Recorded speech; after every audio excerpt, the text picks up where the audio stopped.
It really made my heart feel pain. दोबारा से मैं कहता हूँ, रियल टाइम मेट्रोलॉजिकल और हाइड्रोलॉजिकल इंफॉर्मेशन शेयरिंग का जो मुद्दा है वो इतना ज्यादा महत्वपूर्ण हो जाता है कि भाई चाइना ने नेपाल को बताया क्यों नहीं। बहुत अभिनंदन है दोस्तों आपका फिर से चैनल में। मेरा नाम दिवाकर है और दोस्तों आज एक दुखद विषय पे मैं बात करने वाला हूँ। जैसे कि थंबनेल देख के आप पहचान गए होंगे, कल 26 अगस्त को हिमालय क्षेत्र में एक ऐसी बाढ़ आई जिस बाढ़ ने न सिर्फ नेपाल को हिला दिया बल्कि पूरी दुनिया को हिला दिया। सैकड़ों जिंदगियां उसमें तबाह हो गई, लाखों लोग घर से बेघर हो गए, न जाने कितने ही जानवर पशु मारे गए और कितनी बुरी तबाही ये हुई इसका अनुमान अभी तक लगाया नहीं जा रहा है। सिर्फ और सिर्फ अभी इस पे आकलन चल रहा है। लेकिन इसमें गलती किसकी थी? आखिर हुआ क्या था? इतनी बड़ी तबाही हो जाती है। एक देश से फ्लश फ्लड जिसको कहते हैं, एक होती है फ्लड, ये है फ्लश फ्लड। फ्लश फ्लड मतलब एक साथ इतनी ज़्यादा, फ्लश मतलब बहुत तेज़ी के साथ पानी आना, लगभग लाइक सुनामी। वो आती है ऊपर से और जो नीचे रह रहा है देश, यानी जो देश ऊपर है जहाँ से नदी आ रही है और नीचे वाले देश को पता ही नहीं चला और ऊपर वाले देश ने इन्फॉर्मेशन नहीं दी कि भाई आपके यहाँ बाढ़ आने वाली है, आप अपने लोगों को जो है सूचित कर दो और वहाँ से निकाल लो। तो यहाँ गलती किसकी है? क्या ये गलती चाइना की है? ये गलती नेपाल की है? ये गलती अथॉरिटी की है? ये गलती इंटेलिजेंस की है? तो इस बारे में बात करेंगे। लेकिन उससे पहले ईरान से फाइजा ने एक मैसेज भेजा है जो कि हमारे नेपाल के भाई बहनों के लिए है। संवेदनाएं व्यक्त करी हैं और मेरी भी संवेदनाएं हमारे सभी नेपाल के भाई बहनों के साथ है। उसमें जान गंवाने वाले लोगों के परिवार वालों के साथ हैं और ऊपर वाला भगवान उनको परिवार को हिम्मत दे कि वो इस दुख से, इस पीड़ा से निकल सकें और इस पीड़ा को सहन कर सकें। आप सभी से भी मेरा निवेदन है दोस्तों, अपनी तरफ से आप जितना कर सकते हैं आप करिएगा। पहले सूचित कर देता हूँ आपको, मैंने डिस्क्रिप्शन में नेपाल की गवर्नमेंट की तरफ से डोनेशन के लिए है, जो सहायता के लिए है, मैंने लिंक दे रखा है। आप उस लिंक को खोलेंगे तो उसमें नेपाल के बहुत सारे बैंक्स की डिटेल है, QR कोड है। आप उसमें अपनी तरफ से सहायता नेपाल के भाई बहनों को भेज सकते हैं, नेपाल की सरकार को भेज सकते हैं। सीधा जो लिंक है वो नेपाल की वेबसाइट पे खुलेगा और उसमें ही सारी इन्फॉर्मेशन दे रखी है। आप पढ़ के अपने हिसाब से जो भी आपको बन पड़े आप उसमें डोनेट करिएगा। फिलहाल फाइजा की तरफ से जो मैसेज आया है हम उसको देख लेते हैं। फाइजा ने अपनी तरफ से संवेदनाएं व्यक्त करी हैं। नमस्ते मेरी प्यारी दोस्तों, and I'm here because I heard uh, literally bad news about Nepal, what happened in Nepal, about the flood, about the damages, about the casualties, and about the fatalities that it had. It really made my heart feel pain because I myself I am from those kind of people that distress and understand such things, because even my country is in war, so I know that what is the pain of seeing the casualties, fatalities, I mean the damages, and how it feels. There are, I believe that there are no words,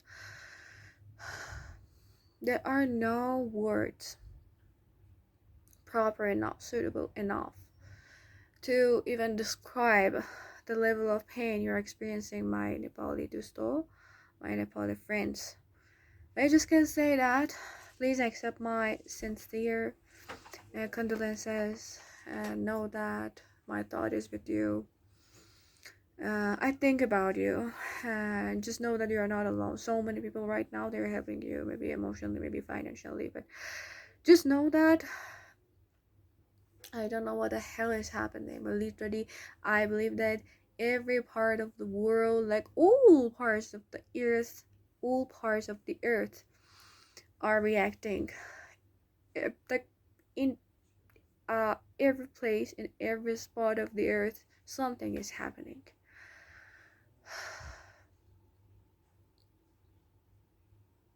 The pain is very, very much. I cannot say anything. And even I don't know. I do not want to beautify my words. When I know that literally there is no word to empathize with you. I just know that it is my duty to express my condolences, and I hope that the bright days happen to you, and you always be happy and healthy with your dear members, family, with your beloved ones, and you never experience such thing again. तो दोस्तों हर बार ऐसा नहीं होता कि vlog जो होगा वो मेरे और फाइजा के बारे में होगा.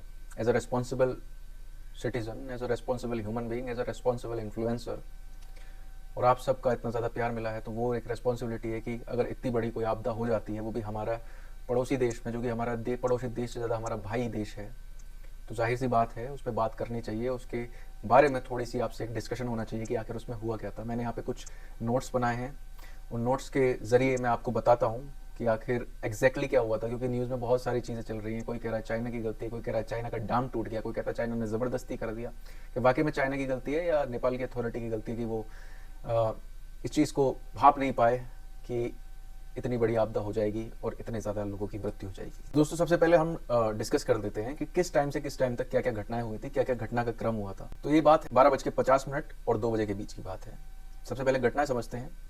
26 अगस्त की सुबह नेपाल के रसुआ डिस्ट्रिक्ट में भोते कोशी रिवर अचानक से बेहद तेज हो गई थी. और ये कोई मानसूनी बारिश भी नहीं थी. बारिश हो रही है बहुत तेज और बाढ़ आ गई है. ये दरअसल तिब्बत बॉर्डर की तरफ से हुई आइस रॉक एवलांच की है, यानी कि एक बहुत बड़ा ग्लेशियर जो कि टूट गया और उसकी वजह से ये फ्लैश फ्लड आई, जिसके कारण उसमें बर्फ, चट्टान, मतलब ईंटें, बड़ी बड़ी चट्टानें, मलबा सब एक जगह आकर मिल गया और इसने एक विराट सुनामी का रूप ले लिया, जिसको फ्लैश फ्लड भी कहते हैं.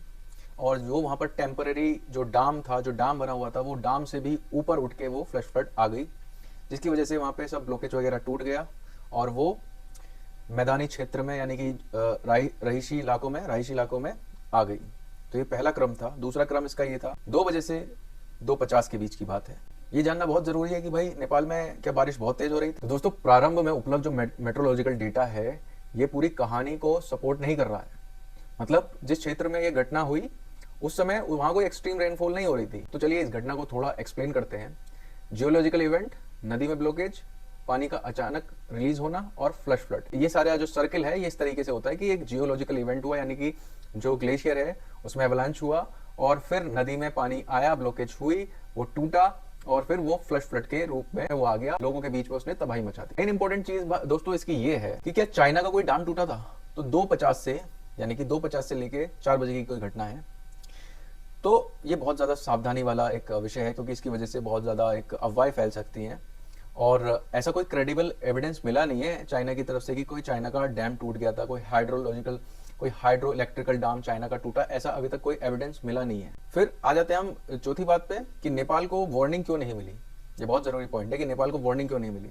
तो 4 बजे से लेके 5:30 बजे तक की ये घटना जो मैं आपको बताने वाला हूँ, वो ये है कि नेपाल और चाइना की सीमा के आसपास जो रिवर सिस्टम है उसका जो अपस्ट्रीम हिस्सा है, यानी कि तिब्बत वाला जो हिस्सा है, अगर उसमें कोई भी गतिविधि होती है तो जो जियोलॉजिकल जो इवेंट है जो भी होता है वहां पे, तो वो अपस्ट्रीम वाला जो हिस्सा है उसमें पता लग जाएगा. मान लीजिए कोई देश है जो ऊपर है, जहां से नदी बह के नीचे वाले देश में जा रही है, तो जाहिर सी बात है उस देश को पता होगा इस बात का कि भाई ऐसा कुछ जियोलॉजिकल इवेंट हो गया है और मैं उस देश को सूचित कर दूं.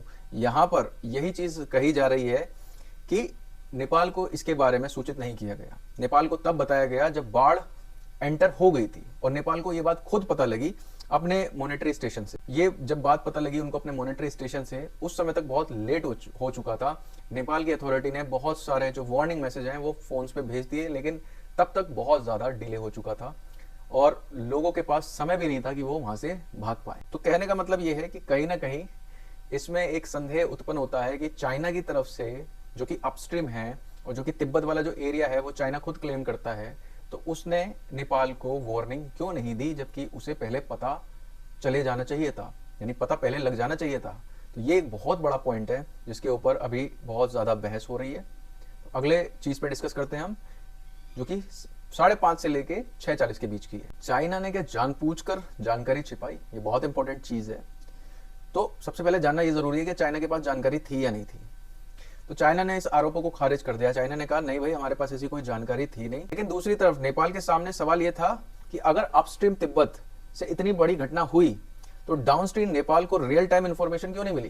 ये बहुत बड़ी चीज है.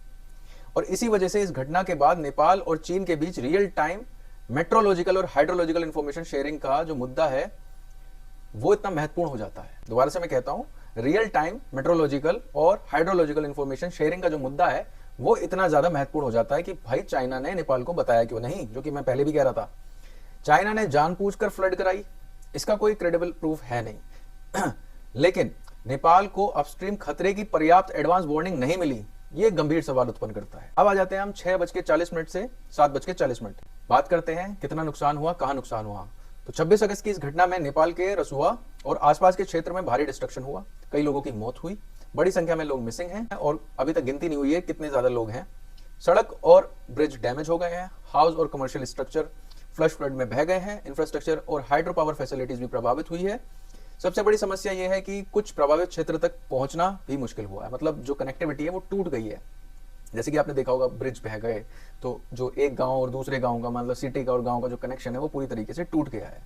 तो फिलहाल के आंकड़े ये, अभी तक के आंकड़े ये हैं। अभी तक में कितने लोग मिसिंग हैं एग्जैक्टली कोई नंबर मैं यहाँ नहीं कहूंगा, क्योंकि ये नंबर ज्यादा भी हो सकता है। अब अगली एक इंपॉर्टेंट बात कर लेते हैं, क्या ये जो बाढ़ आई है, फ्लश फ्लड आई है, इससे भारत को भी खतरा है? तो दोस्तों हाँ, बिल्कुल खतरा है, क्योंकि हिमालय जो रीजन है वहां से नदी जो है, बहुत सारी नदी जो है वो भारत भी होते हुए आ रही है, तो जाहिर सी बात है भारत में भी नदियों में जलस्तर बढ़ जाएगा। इंडिया, नेपाल और चाइना तीनों देशों के लिए ट्रांस बाउंड्री वाटर मैनेजमेंट और अर्ली वार्निंग सिस्टम एक मुद्दा है, जो कि अभी तक इसके ऊपर बात हो रही है। जैसे कि आप जानते हैं कि चाइना भी ब्रह्मपुत्रा रिवर पर डैम बना रहा है, तो ये भी एक बहुत खतरे का विषय है भारत के लिए। अगले पॉइंट पे आ जाते हैं। 8:30 से 9:10 के बीच में इस आपदा के बाद नेपाल गवर्नमेंट ने लोगों से आर्थिक सहायता की अपील करी है, जैसे कि मैंने आपको वीडियो की शुरुआत में बोला है, और मैंने आपको लिंक भी आपका फिर से मैं बता रहा हूँ, डिस्क्रिप्शन में आप जाइए, नेपाल गवर्नमेंट की वेबसाइट खुलेगी, वहाँ पे बहुत सारे बैंक्स हैं और उन बैंक्स के QR दे रखे हैं, आप जाके सहायता राशि जमा कर सकते हैं। दोस्तों ओवरऑल जो इसमें कंक्लूजन निकला है कि ये हुआ कैसे था, तो बहुत ही सिंपल सा है कि जो एवलांच हुआ आइस का, रॉक का वहां पे, उसके बाद लैंडस्लाइड हुई, वो नेचुरल ब्लॉकेज में हुआ, अचानक ब्लॉकेज फेलियर हुआ और फ्लश फ्लड आई। उसके बाद चाइना का क्या रोल है इसमें, ये अभी तक साफ नहीं हो पाया है कि चाइना की वजह से इतने लोगों की जान गई है, कि चाइना ने इन्फॉर्मेशन छिपाई है, चाइना ने जानबूझ के नेपाल के लोगों को नहीं बताया। ये अभी तक एक इन्वेस्टिगेशन का मुद्दा है, इसके ऊपर इंटेलिजेंस भी रिपोर्ट करेगी, जो भी होगा इन्वेस्टिगेशन चलेगी। लेकिन फिलहाल जो जरूरी है वो ये है लोगों की जान बचाना, जो लोग इस आपदा में बच गए हैं, कहीं ना कहीं वो फंसे हुए हैं, उनकी जान बचाना, और जो लोग प्रभावित हुए हैं, जो लोग बेघर हो गए हैं, उन तक राहत सामग्री पहुंचाना और उन तक वो सहायता पहुंचाना, संभव प्रयास करके कि उनकी मदद हो पाए। तो दोस्तों भारत सरकार भी इसमें बहुत बड़ा अपना एक रिलीफ टीम भेज चुकी है, एक बहुत बड़ा रिलीफ का बहुत बड़ा पैकेज वो भेज चुके हैं भारत सरकार। दूसरी गवर्नमेंट्स भी कर रही हैं, दूसरे देश भी कर रहे हैं, आप भी कर सकते हैं अपनी कैपेबिलिटी के अनुसार। लिंक डिस्क्रिप्शन में है, जाइए, नेपाल की वेबसाइट, नेपाल की ऑफिशियल वेबसाइट खुलेगी, वहां जाके आप कर सकते हैं। और फिर से मैं ये कहूँ, मेरी संवेदनाएं उन परिवारों के साथ हैं जिन्होंने अपने खो दिए हैं, उन परिवारों के साथ हैं जो घर से बेघर हो गए हैं। हम सब मिलकर ये प्रार्थना करते हैं कि नेपाल इस आपदा से जल्दी उभर आए और फिर से उस जगह वही टूरिज्म हो, वही लोग हों, वही हंसती खेलती जिंदगियां हों। तो दोस्तों उम्मीद करता हूँ वीडियो आपको अच्छी लगी हो, और ओम नमो नारायण।